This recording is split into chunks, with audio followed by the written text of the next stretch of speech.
Kia ora, hello, I'm Charlotte Ryan and welcome along to Music 101 Interviews. Today, for New Zealand Music Month, I'm taking you back to the late 90s, to the early days of electronic music in New Zealand. Think Pitch Black, Salmonella Dub. There were so many underground music festivals, outdoor raves, like The Gathering and Destinations and Unity. Kaikoura Roots was epic in the early 2000s too. And one of the key New Zealand musicians of that time and era is the Nomad. He was an electronic music trailblazer at the forefront of the scene. If you were at those festivals, you would have seen him perform, heard songs that he wrote specifically for outdoor festivals. Last year, the Nomad released Infinite, featuring 16 tracks that represented the best of his music released since 1998. And I spoke to him about this release and about what brought it together from his home in Westport on the west coast of New Zealand. Damon, I know you as the Nomad and making music. It must have been a full-time job and you're a DJ and producer for many years. Is that what you still do now? I run a video production company down in Karateri in Bulla in Westport. Myself and my wife, we moved down probably about 7.5 years ago from Wellington, and there was a little bit of a blank canvas down here as far as there wasn't anyone doing audio production or video production. So I thought I'd set up a video production company down here on the West Coast, and it's just booming. Yeah, life's good. I'd probably do 3 gigs a year at the moment until now.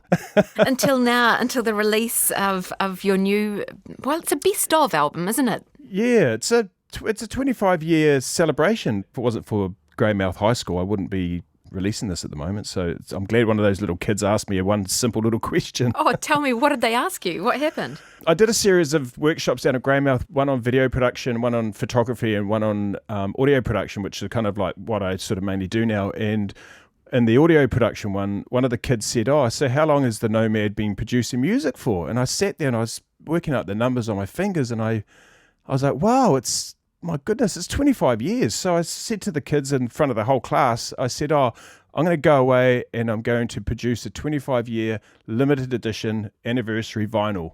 And they were like, oh, wow, that's cool. So went back and basically posted something on Facebook and it just went nuts. And then contacted Chris Chetland up at COG, and then I contacted Mike Hodgson from Pitch Black.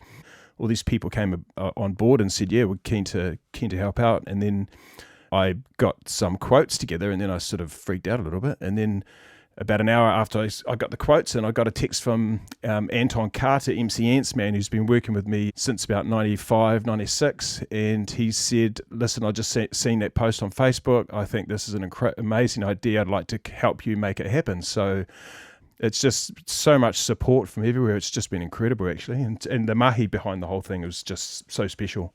Listening back to Nomad tracks, it's crazy how much it takes me back to those years. But also, you were really at the forefront of electronica, or sort of, do you call it electronica or do you call it drum and bass? No, I call it electronica because there's lots of drums and bass in it, but there's a lot of different styles of music inside that electronica as well. So it was the late 80s when I first started DJing in Dunedin. I think I was 17, working illegally in this nightclub.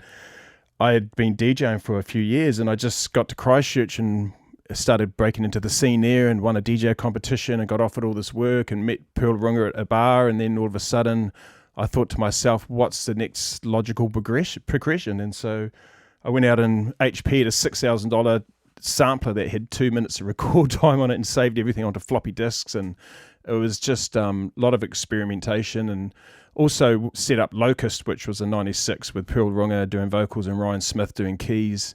That was like a turning point for me, I guess, when we were doing all these crazy underground raves and stuff like that. And Andrew Penman and a couple other guys from Sal Dub came to one of the parties, and they spotted us and said, we'd love to record a single for Off the Beaten Track compilation.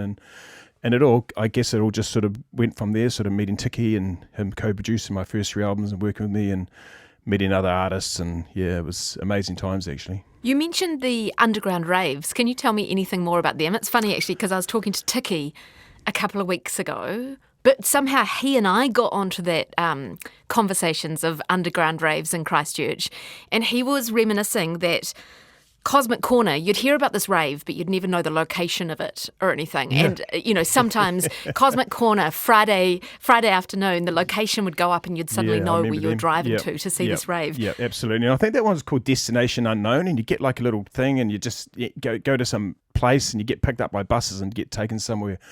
Because I was a club DJ back in the day when I was in Dunedin and also in Christchurch, and then meeting James Mihari and Pylon and all those guys and Obi-Wan as well, and they were just putting on all these outdoor events with big sound systems and laser lights, and they'd be going all night, and it was just it was amazing because it was a real underground culture, and that was the sort of music I was really into as well. And jungle music was just coming out, and it was really in its early forms, but it was such a huge influence to me. Just and meeting such amazing people, you'd meet such creative, awesome people that were just so passionate about everything. It was just amazing, and I guess that sort of really influenced my music, being in Christchurch, and sort of collaborating and cross-pollinating with lots of other musicians and artists and stuff like that. So it was good times, that's for sure. Yeah, I'm just thinking, I went to a couple of destinations, I think, but there was one one particular destinations, and I think there's a photo going around at the moment of it, because we were all dancing on the rocks.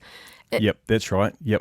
And I think, am I right to say that you wrote a song to play at that festival too? That's correct. Yes, I did. And we put it on vinyl. We did a 12-inch and we released it at the festival. I used to always play the end set. So the whole festival would get to the end and sort of like, I think I did about 3 years in a row. And Destinations was amazing. They had just the hugest laser light show and people dancing along the rocks, and just people you'd leave the festival and you'd be a little bit sad because you just want to stay there for weeks on end, you just had such a good time. But yeah, they were amazing times. And also the Gathering was a huge one as well for me. Back in 95, 96, I think it was, played with Locust, and then I think I played at every single Gathering except the very, very last one.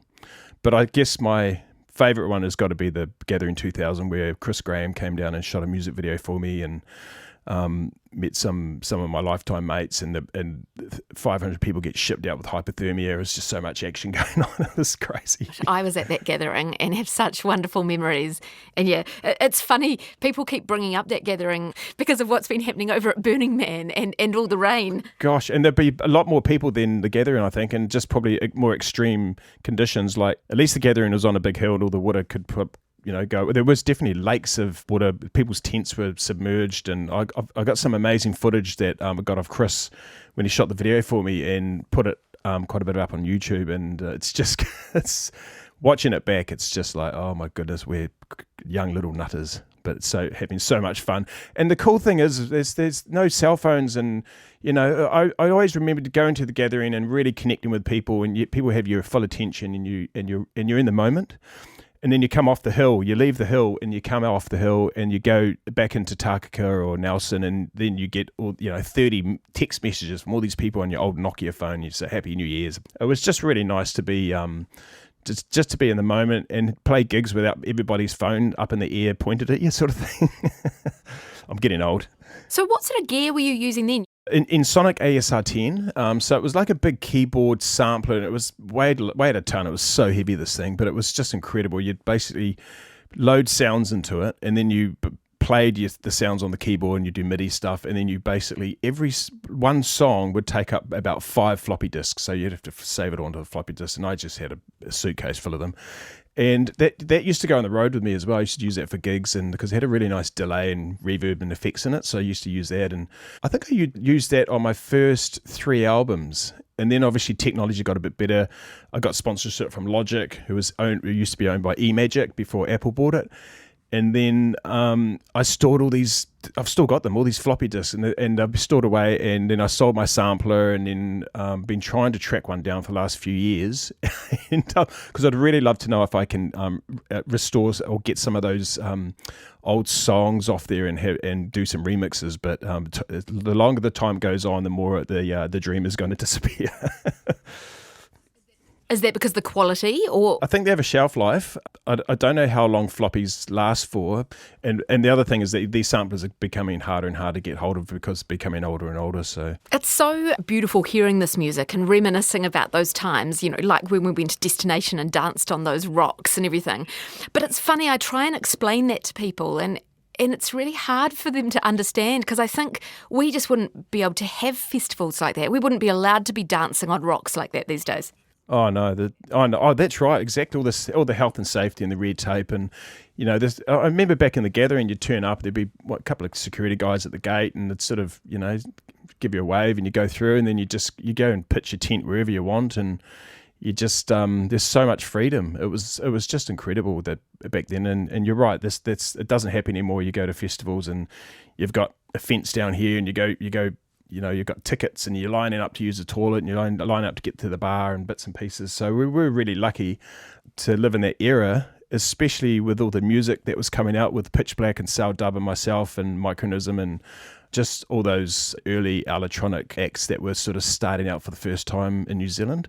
Everything took a little bit of time to get here because the UK and America was a big influence, obviously, and it was same with all the vinyl. It would come out overseas and would get it after everybody else, and then be influenced by the rest of the world. And the cool thing about New Zealand is we've got this big tree of the whole world there. We just pick little bits off everywhere that we want in different places and incorporate into what our own little style and fusion, I guess. Yeah.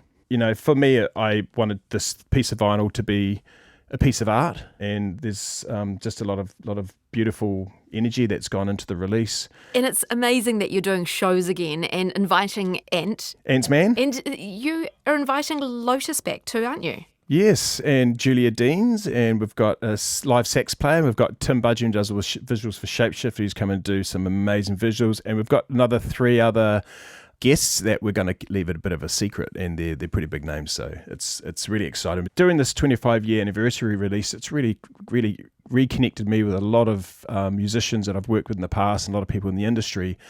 And to be honest, it's given me this kind of buzz that I haven't felt for a long time, and it's been a really, really exciting 3 months. And it's just, from working with Francis overseas and Ant's Man and Chris and just, everybody that's been involved, and Tim Budgeon, and it's just been it's like the fire's been ignited again. So I'm really excited.